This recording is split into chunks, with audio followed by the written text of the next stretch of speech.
புரட்சி தலைவர் சாவித்திரி அம்மா நடிச்ச பிரமாதமான திரைக்காவியம் வேட்டைக்காரன். இந்த படம் மிகப்பெரிய வெற்றி.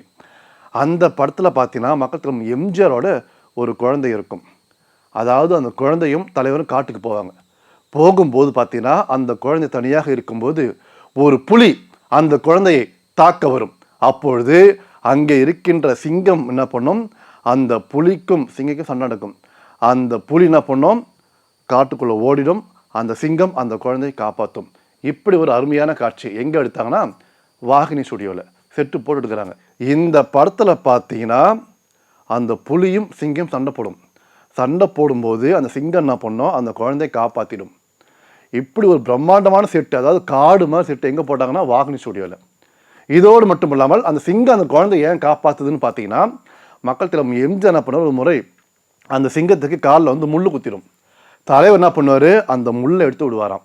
அதனால் அந்த சிங்கம் அதை நினைவில் வைத்து கொண்டு அந்த நன்றியை மறவாமல் அந்த குழந்தையை காப்பாற்றுவான்.